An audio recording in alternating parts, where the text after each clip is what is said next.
Any rere any, corrues i corrues de catalans venim a espetegar a Barcelona i recordem plegats tot el que vam perdre i aquell fatídic dia.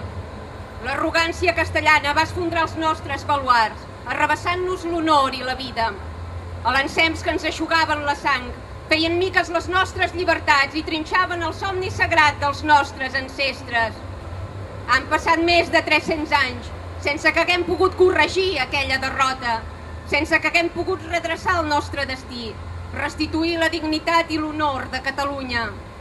Segles i segles sobrevisquent ajupits a la penombra, sota jou castellà, escanyats per la seva set insadollable d'humiliacions i vergonyes.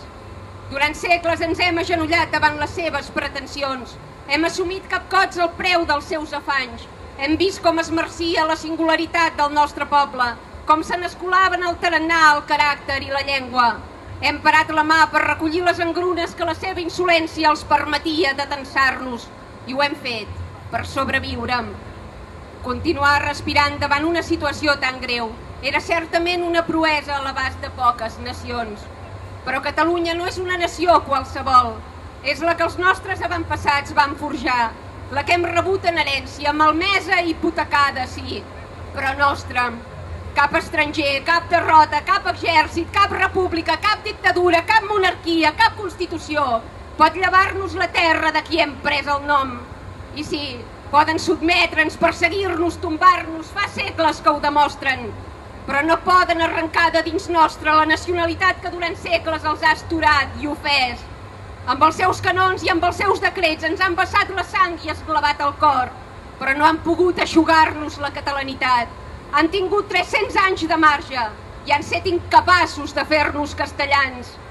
Catalunya és viva, de res no han servit ni els seus decrets ni les seves armes, de res no han servit ni els escarments, ni els càstigs, ni les amenaces. Sempre hi ha hagut catalans disposats a morir per fer eterna la seva pàtria. El braó d'aquests homes, la seva determinació, la seva intransigència, el seu heroisme són tan eixordadors que Castella i França no han pogut sinó aguitar-se'ls de reüll i demanar-se un i altre cop. Qui són? Som catalans, descendents d'aquells herois que vau penjar a la forca, d'aquells que vau arrossegar pels fangs de la ciutat, d'aquells que reposen sota un fusar on els traïdors no s'hi escauen. Som hereus dels seus cognoms, del seu caràcter, de les seves minces propietats i també, mal que us pesi, de la seva causa, de la seva impertèrrita voluntat. La bandera que duien mentre els abatia ho és avui el nostre escut i és el seu record, l'arma implacable que ara alcem contra tu. Sí, Castella, després de 300 anys som conscients que pots castigar-nos amb penombra i esclavitud, però durant el tràgic captiveri hem après quelcom més de tu. No saps com matar-nos. Esqueixes furiosa la nostra carn, però per més sots que hi caves, Catalunya sobreviu. Pots atuir-la, però no pots desfer-la. I aquesta teva antiga incapacitat és la nostra imminent victòria. Fa més de 300 anys que guanyes, que et passeges ofenosa pels carrers de les nostres viles i ciutats. Fa més de 3 segles que amb lleis i escopetes ens imposes la teva fe. Però això s'ha acabat. Res no és etern. El nostre captiveri fineix amb la mateixa avidesa amb la que tu proves de conservar la darrera colònia que tens. Prou saps que te n'has d'anar, que aquesta terra t'és estranya i infidel. Però així i tot, t'hi aferres. Recula, Castella, entorna-te'n cap als teus paisatges eixorcs i erms. Surt de damunt la terra que guarda les despulles dels nostres morts, la terra que heretaran els nostres fills, sense hipoteques aquest cop. Potser serà la darrera cosa que farem. Potser haurem de morir per aconseguir-la, però t'arrencarem del cim de la nostra pàtria. El teu nom serà només el nom d'aquella que vam trigar 303 anys a vèncer. Ni un de més. Ara és l'hora, catalans, o ara o mai. Llarga vida, Catalunya! Avui, 11 de setembre, és un dia especial per recordar una frase que ens pertoca com a catalans, però també com a éssers conscients. És aquella frase dita i redita, però que de tant de repetir-la li hem acabat buidant el contingut, que és que la història l'escriuen els vencedors, oi?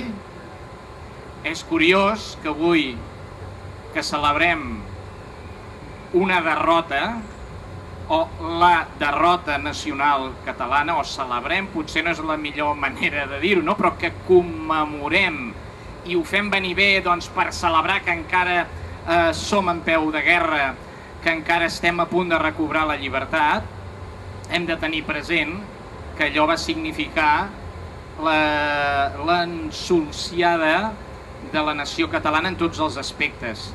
Es va eliminar la moneda, es van eliminar les institucions, es va fer desaparèixer el dret, es va prohibir la llengua i, evidentment, el dret a la història tampoc va sobreviure. Per tant, si algú ha escrit la història, si algun vencedor ha escrit la història, aquest vencedor no ha pogut ser Catalunya, perquè des del començament del segle XVI, si fem una mirada enrere, veureu que totes les grans batalles, i quan dic totes vull dir quasi totes, els catalans les hem perdudes irremissiblement. O el poble català, perquè també hi ha una part del poble de Catalunya que estava al costat de les tiranies. Penseu en les Germanies.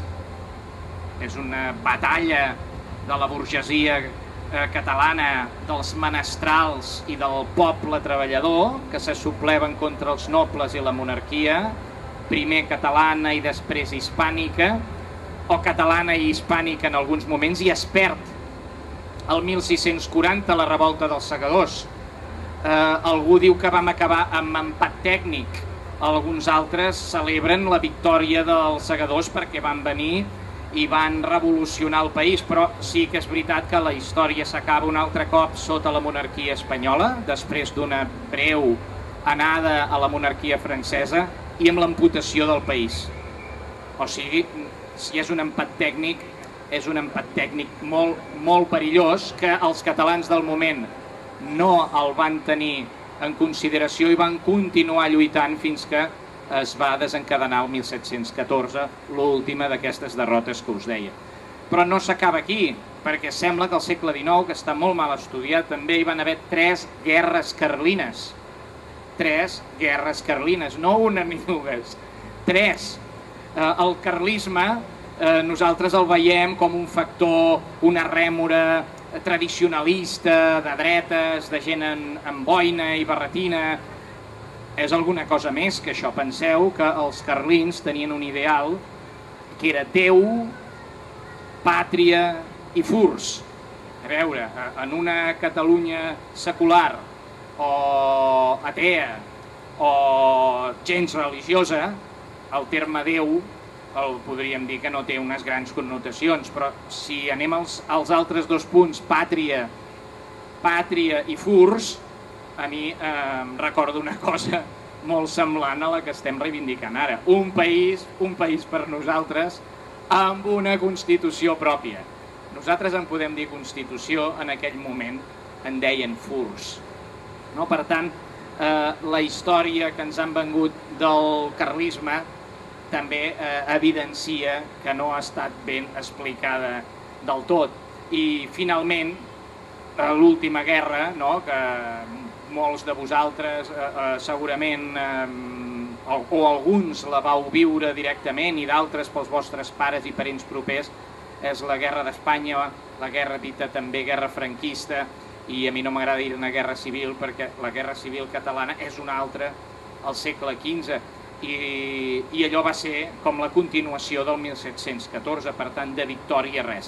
Per tant, si els catalans en aquests últims 400 anys no hem guanyat cap batalla crucial, qui ha escrit la nostra història? Voleu que us ho digui, no? Ja ho sabreu, alguns de vosaltres. Ho ha escrit la censura. La nostra història està escrita per la censura, que té un braç inquisitorial i un braç polític. En alguns casos el president del Consell Reial i el president de la Inquisició era la mateixa persona. Per tant, la separació de poders al segle XV i al segle XVI ha inspirat la separació de poders actual al govern espanyol. Són els censors els qui han reescrit la nostra història, de dalt a baix. I quan dic reescrit, no és una metàfora, és que s'agafava llibre a llibre, document a document i es reescrivia la història. Es traduïa en molts casos, es reubicava, fets que passen a Barcelona els fan passar a Burgos, fets que passen a València els fan passar a Valladolid, fets que passen a Xàtiva els fan passar a Sevilla, fets que passen a Gandia els fan passar a Duenyes, està reubicada 100%, 100% reubicada, i molt sovint també el nom de l'autor ha estat canviat. Hi ha nombrosíssims, però nombrosíssims exemples que ara no us comentaré perquè esteu drets i esteu a punt d'anar a fer altres coses més importants que escoltar una petita dissertació sobre la manipulació de la història. No? Però el que està clar, el que hem de tenir tots clar, és que els catalans no hem pogut escriure la nostra història. Això és fonamental. Estem repetint el que han escrit els censors. I això ho fem, de vegades, des de les tertúlies del bar, però també des de les escoles, des dels instituts i des de les universitats. I és indiferent si ets independentista de la DUI, si ets independentista processista, si ets independentista desil·lusionat, actiu, si ets federalista del PSOE, si ets Podem o no Podem, si ets fins i tot anticatalà. La història que estem repetint és la història explicada per la censura. I això és trist dir-ho així, perquè en aquest punt tant els historiadors catalans independentistes com els historiadors espanyols espanyolistes expliquen la mateixa història. Hauríem de tenir-ho clar. Un dels punts que jo he tractat més i que potser alguns de vosaltres ja us sona perquè fa més de 30 anys que hi batallo, és el tema de la manipulació de la biografia d'en Colom. Aquest tema els catalans han intentat salvar-lo també durant segles.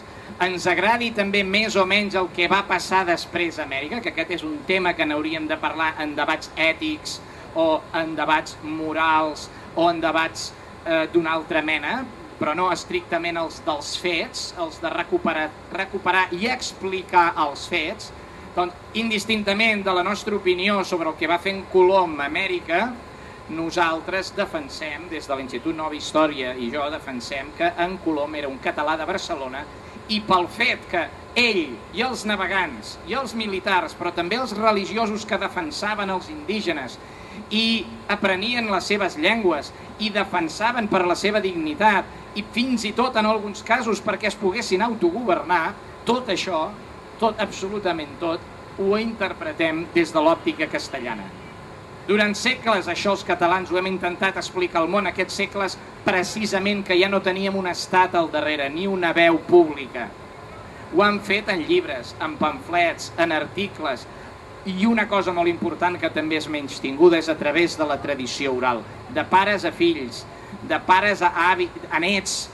S'ha mantingut la idea que en Colom era de Barcelona i que els catalans van ser els protagonistes d'aquelles primeres gestes. Com que hi havia una prohibició, s'ha hagut també, els catalans es van enginyar una manera de fer saber al món durant l'Exposició Universal de 1888 que la història de Catalunya és alguna cosa més que llegendes, i van aixecar el monument més gran que s'ha aixecat al món en Colom, amb referents històrics a l'entorn que ens permetien descobrir el nostre passat, no manipulat.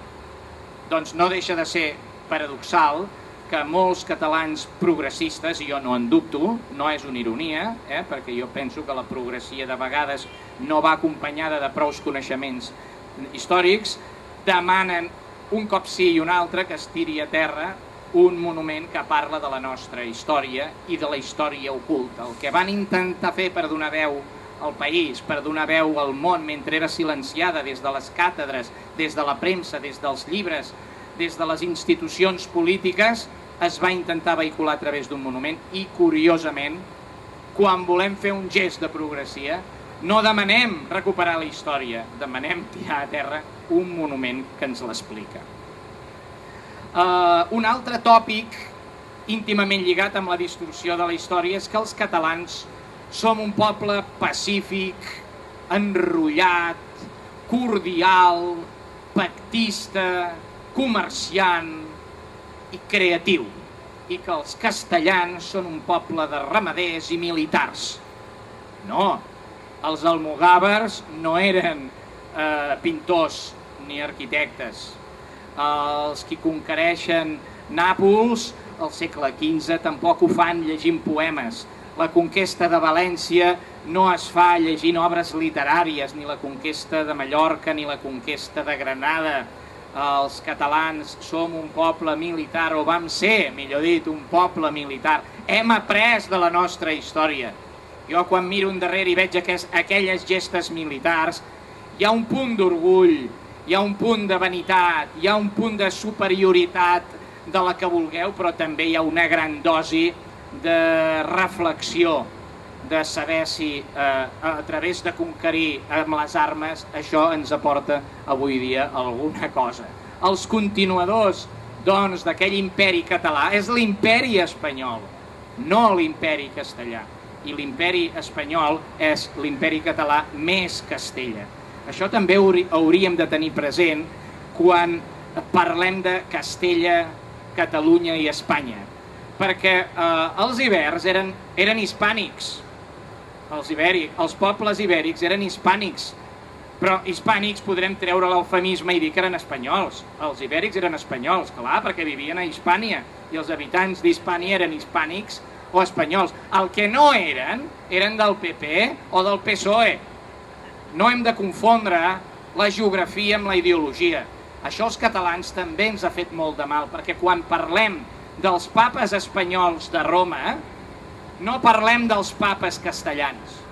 Quan parlem de les conquestes espanyoles del Mediterrani, o quan se'n parla des d'altres països, no es parla de les conquestes castellanes.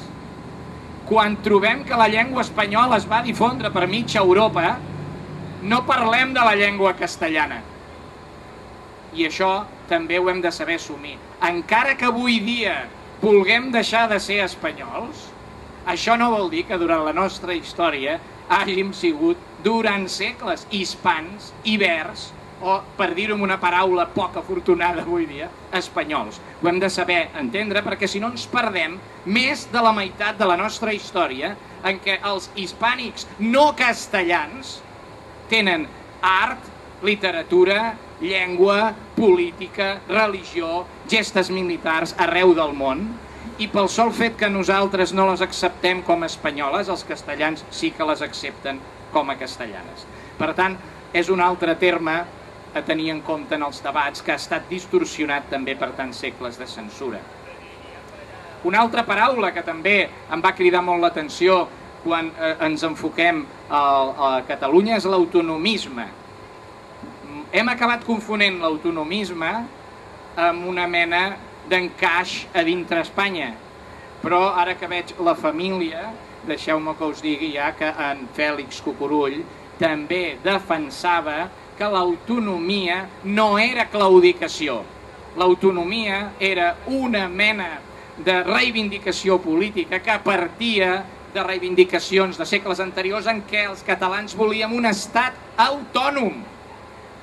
Un estat autònom, o sigui, un estat diferent de l'estat espanyol.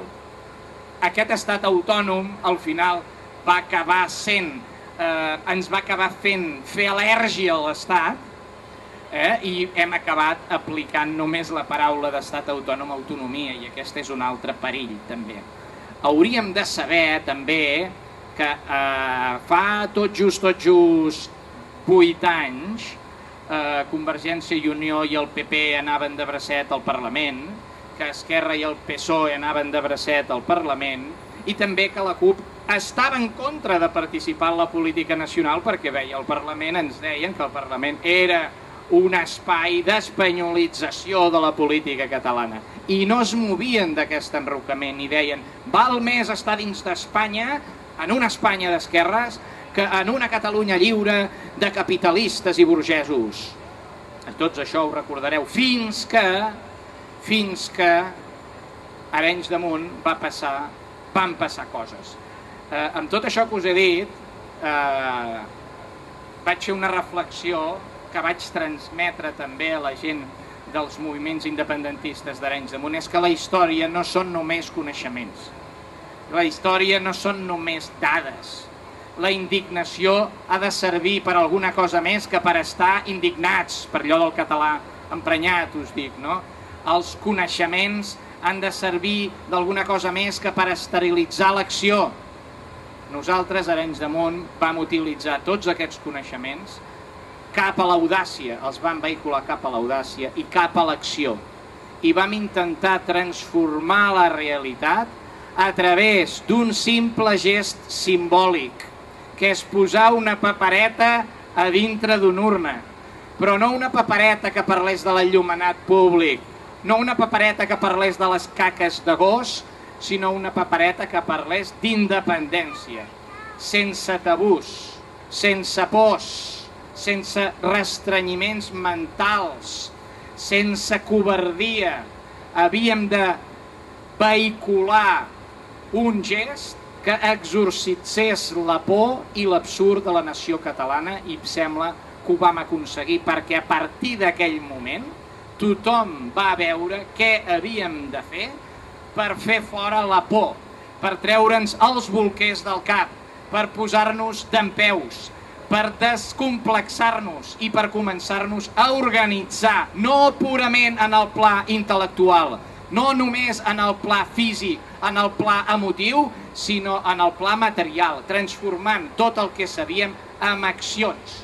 I això penso que ens ha portat aquí, encara que moltes samarretes de l'ANC no ho reconeguin, fruit també d'una mena de censura, que no sé ben bé quin sentit té, hagin esborrat la data del 2009, de la gran revolució de les consultes que va començar a Arenys de Munt i que jo la comparo a la revolta de Prats de Molló, amb urnes, amb papers, però també amb cadascú de nosaltres, al marge de partir la gran lliçó que a mi m'agradaria recuperar i que val per tots els camps, no? De respecte, d'unitat, però no pas per això de covardia.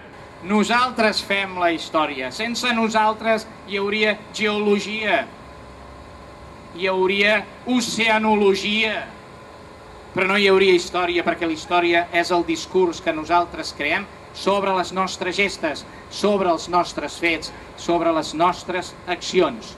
I us convido, doncs, a participar també, ja que és l'11 de setembre, en qualsevol mena d'acte que porti a accelerar el procés de la independència que portem tants anys esperant, i avui que sembla que hi ha una mena de conflagració astral, es donen totes les condicions també amb nosaltres per aconseguir-ho.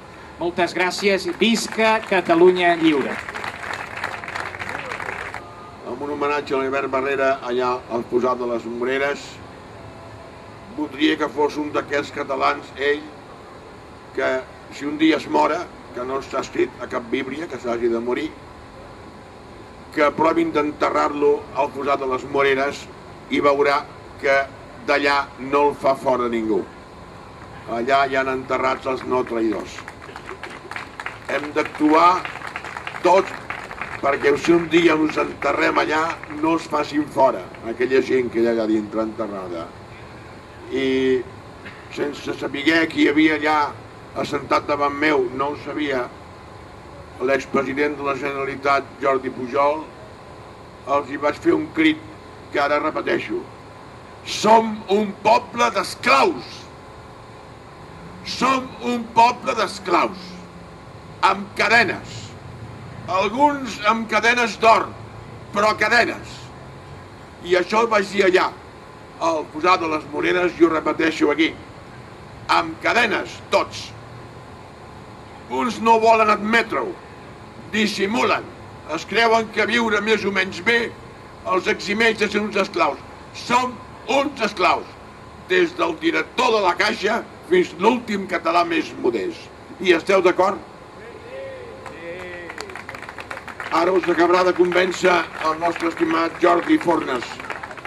Jordi Fornes, fundador i president d'Units per declarar la independència de Catalunya. Ja corria pel món de la política als anys 70.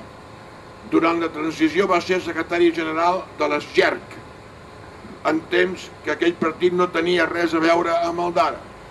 Va tornar a la lluita als albors del segle XXI, col·laborant amb Lluís Maria Xirinacs i les seves assemblees dels països catalans.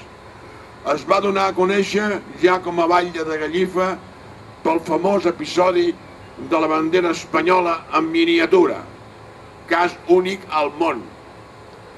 Això passarà a la història, aquella bandera de 20 centímetres que va col·locar per ordre de l'autoritat. Això, però, diu que va ser una anècdota, que el que va ser important va ser el fet del seu municipi, el primer ens públic en fer sobirania fiscal, terme que va proposar ell mateix en lloc del que s'usava anteriorment d'insubmissió fiscal. Els municipis que presidien els actuals president i vicepresident del govern de la Generalitat mai van adoptar aquesta iniciativa. En Jordi Fornes va proposar a l'Associació de Municipis per la Independència que els seus ajuntaments fessin sobirania fiscal i es declaressin territori lliure i sobirà. Això representava un impuls per a la independència que se'ls podia escapar de les mans els que portaven el fre de l'anomenat procés. Van veure que era un element massa perillós, en Jordi Fornes, perquè anava de cara a barraca i no el podien controlar, i per això van buscar la manera de fer-li una moció de censura i fer-lo fora de l'Ajuntament que presidia, l'Ajuntament de Gallifa.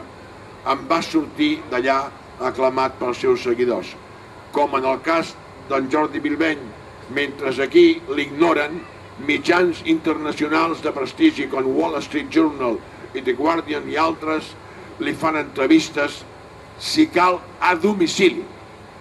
Mentre aquí l'ignoren els independentistes llombards i vènets, els habitants i polítics de la Llombardia i el Vèneto italià el conviden a fer conferències i aquests darrers ja l'han anomenat batlle honorari de Venècia i fiduciario.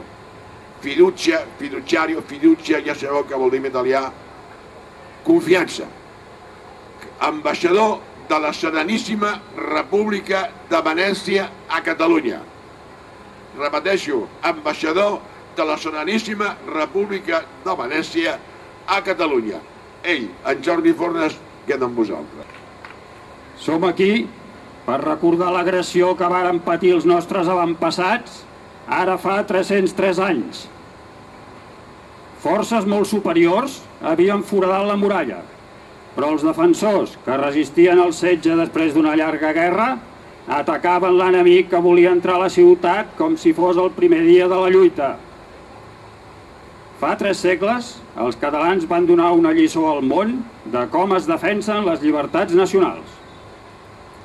Llavors, tant el màxim representant polític, el conseller en cap Rafael de Casanova, com el militar, el general Antoni de Villarroel, van ser a primera línia de combat i van ser ferits a la batalla.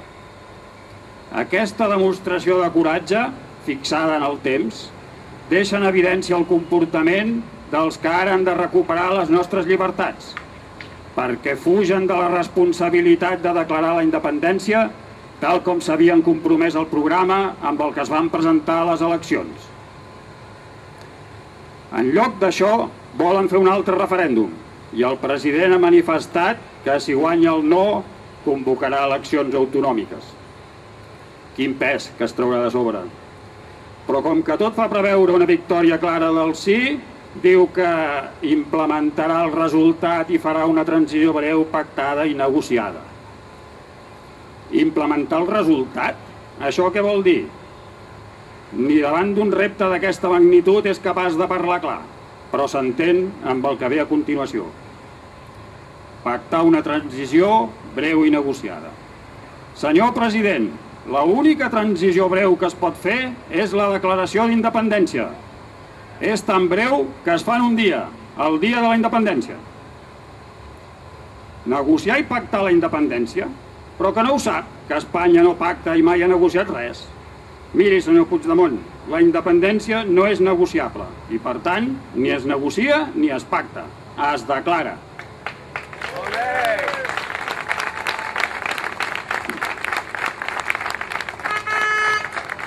Amb un llenguatge infantil i retòric volen amagar les seves covardies i no fer res que perjudiqui els seus interessos personals i de classe política. Parlen d'anar de la llei a la llei, com si la independència fos només una qüestió legislativa i fent una llei de desconnexió es pogués resoldre una dominació de 3 segles. Però on s'ha vist mai una llei de desconnexió? El món no reconeix desconnexions. El món només reconeix declaracions d'independència. Un estat amb ànima totalitària i imperialista com l'espanyol no cedeix les seves colònies. I menys encara si es tracta del país que es van annexar a sang i foc, que intenten assimilar i que els sustenta econòmicament. L'imperi espanyol o castellà mai ha negociat res i sempre ha viscut de l'espoliació dels qui ha pogut subjugar. Per tant, s'oposaran per tots els mitjans possibles al nostre alliberament. I si aquesta vegada no han enviat l'exèrcit és perquè la seva pertinença a la Unió Europea i a l'OTAN no els ho permet. Pretendre arribar a la independència a través de lleis i referèndums no és possible. Cal una DUI. O bé els nostres polítics són uns ingenus o són uns indocumentats. Aquests polítics amaguen que disposen de la majoria necessària i neguen el compromís que van adquirir el 27 de setembre del 2015 de declarar la independència. Tenen la barra d'anar repetint que el compromís era fer un referèndum. Amb aquest engany eviten la independència i van allargant el que anomenen el procés, perllongant el domini de l'estat espanyol. Refusen l'enfrontament polític que representa fer la DUI i s'espolsen de sobre la responsabilitat dient que tot es resoldrà votant. Com si Felip V hagués ocupat la nostra pàtria fent un referèndum. Un país ocupat no necessita referèndums, necessita representants que proclamin el seu alliberament. Aquesta és l'única manera d'acabar amb aquesta situació ignominiosa. Aquests representants que tenim són uns tous. No han entès que no som una regió que es vol separar, sinó una nació que es vol alliberar. No gosen fer el pas decidit imprescindible que els enfronti amb l'estat que ens nega la llibertat. I per dissimular, utilitzen tota mena de subterfugis sense dir mai les coses clares i pel seu nom. Del dret d'autodeterminació en diuen dret a decidir. De declarar la independència en diuen desconnectar. De fer fora els ocupants en diuen marxar. Sempre amagant la realitat amb sinònims i mitges veritats. Ens han fet votar infinitat de vegades els darrers 5 anys. En totes les ocasions s'han produït majories claríssimes en favor de la independència de la nació, ja sigui en referèndum com en eleccions al Parlament. Però mai ho troben prou clar, prou legal, prou legítim o prou ampli, i sempre busquen una nova excusa per poder repetir el cicle sense prendre mai cap responsabilitat ni cap risc. Van dient que aviat serem independents. Ja havíem de ser-ho el 2014, el 2015, el 2016. I per aquest 2017 fins i tot havíem previst i assegurat que ja seríem independents al complir els 18 mesos d'un programa que incloïa una proclamació de la independència. La van canviar per un altre referèndum i ja han passat 2 anys. Mentides, incompliments i enganys, d'això sí que en saben. No paren de proclamar-se demòcrates, però s'ajupen davant l'estat més corrupte i antidemocràtic dels països de l'Europa actual, mentre ells mateixos practiquen el pensament únic i el control dels mitjans de comunicació. Prefereixen ignorar que les darreres constitucions catalanes, que van ser aprovades quan Catalunya encara era un estat independent, declaraven il·legítims els reis de la Casa de Borbó. Llavors, en què consisteix la seva defensa de la democràcia? En una excusa per anar-hi donant voltes i confondre els catalans. Estan legitimant una monarquia que els representants dels catalans van rebutjar amb la llei a la mà mentre el poble ho feia amb les armes a la mà fins l'11 de setembre del 1714. Cal trencar amb aquesta infàmia que fa 3 segles que dura, i això només es pot fer proclamant-se independents. Que potser no ho saben? La declaració d'independència és la forma legítima i democràtica per assolir la llibertat, reconeguda per la legislació internacional i utilitzada per la majoria de països que ens han precedit. Massa catalans encara diuen que cal seguir confiant en aquests polítics, que cal tenir paciència, que cal esperar, que cal ser prudents. I darrere aquesta prudència s'amaguen els que la prudència ha convertit en traïdors. Al Parlament català hi ha una majoria política folgada. Milions de catalans s'han manifestat al carrer any rere any reclamant la independència i han demostrat repetidament la seva voluntat de llibertat en comicis electorals. Per tant, és intolerable que aquests polítics que es volen fer passar per independentistes només parlin de votar, en lloc de fer el que correspon als que representen un poble que vol ser lliure. Proclamar al món que ja és lliure i comportar-se com una nació lliure. Els hem sentit dir que després del referèndum que diuen que faran l'1 d'octubre declararan la independència al cap de 48 hores. A la vista de tants incompliments no ens els creiem i per això, hi hagi o no hi hagi referèndum, us convoquem a tots els que ja esteu farts d'esperes, mentides i excuses a reclamar-los el compromís el 4 d'octubre a la plaça de Sant Jaume. Feu sentir la vostra veu, veniu a exigir la d'avui, ja no valen més excuses. Ara és l'hora, segador, ara és l'hora d'estar alerta, per quan vingui un altre juny, esmolem ben bé les eines, un cop de mà, un cop de mà,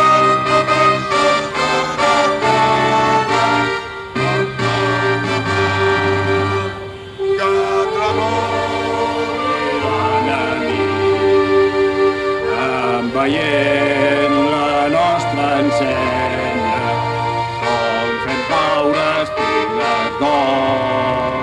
Quan convé seguem cadenes,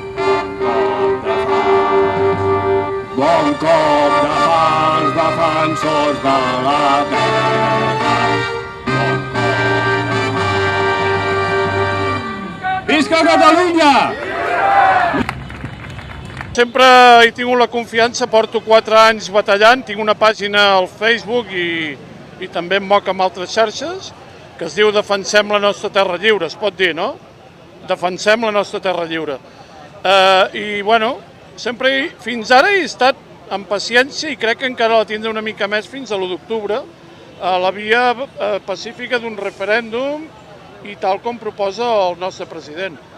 Però sembla ser que he sentit unes declaracions, no les he escoltat, encara tinc que escoltar l'àudio directe, del Jordi Sánchez, que m'han arribat ja 2 persones que m'ho han dit, que diu de pactar amb el senyor Rajoy per un referèndum el 2019, i dic que se'l foti el cul, amb la perdó de l'expressió, però que se'l foti el cul perquè ja no allarguem més, aquí s'acaba ja, s'ha d'acabar ja ara. O sigui, votar sí, declarar la independència i s'ha acabat el cuento aquí. Que ja n'hi ha prou, home, que això es pren del pèl a la gent. Si és veritat, i això que amb el Jordi Sánchez hem parlat bastant i mai m'ha donat aquesta... No sé què li ha agafat avui, no sé si és que s'ha pres alguna cosa, s'ha fumat alguna cosa i no se li ha girat el cap, perquè no està bé. Si ha fet aquesta declaració i és el que ell pensa, allargar 2 anys més un referèndum que ja el tenim a tocar i que no tindrem una altra oportunitat com aquesta, no. Això seria la cagada no del segle, ens passaríem 3 segles lamentant això. Només queda dir, visca Catalunya lliure, visca la República Catalana i visca la llibertat de tots els catalans i que puguem viure en un país nostre, que decidim nosaltres tot el que hem de decidir i que no depenguem més d'allà, no? D'aquell país veí que espero que sigui un país veí. Bo o dolent ja es veurà, però almenys que passi a ser un país veí. Hola, bon dia. Soc el Daniel, de Sabadell, al barri de la Creu Alta. Vaig començar sent nacionalista, amb el temps m'he fet independentista i crec que ara mateix l'única via que ens queda a Catalunya és la independència, vull dir, ser unilaterals, vull dir, ja no dependre ni pactes ni res, anar directe al gra, ja portem molts anys cada any manifestar-nos i ara és hora ja aquest any de dir sí o no i declarar al Parlament de Catalunya la independència. Sobre el tema de la DUI o del referèndum, bé, estem aquí en un procés polític que entenc jo que com a estratègia ens han portat a haver de passar per aquest referèndum. Entenc jo que és una humiliació que hem de passar els catalans perquè no ens han de preguntar, per què ens han de preguntar, o no ens haurien de preguntar, deixem-ho dir més bé, a veure si estem capacitats o tenim totes les facultats mentals per governar-nos nosaltres o volem que continuï Espanya donant-nos la mà per creuar el carrer. Això és el que ve a dir la pregunta, no? Esteu capacitats per anar sols o esteu capacitats? Això és absurd anar a contestar això, és el que representa que és la pregunta del referèndum. Jo estic clarament per la DUI, ja han fet molt de temps d'intentar fer processos eterns, viatges a Ítaca i tot això. Jo estic per la declaració unilateral d'independència, 72 diputats que exerceixin el seu dret legítim i visca Catalunya lliure. Les espero a la DUI. Crec que si no hi ha més remei s'haurà de fer. I el referèndum no hi ha manera d'evitar-lo. La justícia mundial ens cobreix del tot. Aquest dematí ha dit que encara estàvem a temps de negociar un referèndum amb Espanya que fos autoritzat per a l'any 2019. Què n'opines d'això? Doncs jo, temps per fer les coses autoritzades. Jo crec que per part del govern central espanyol no hi haurà manera ni el 17, ni el 18, ni el 19. O sigui que això és una... Ja sabem que els catalans són molt pacients, però jo crec que això no serà veritat. Per tant, no cal esperar.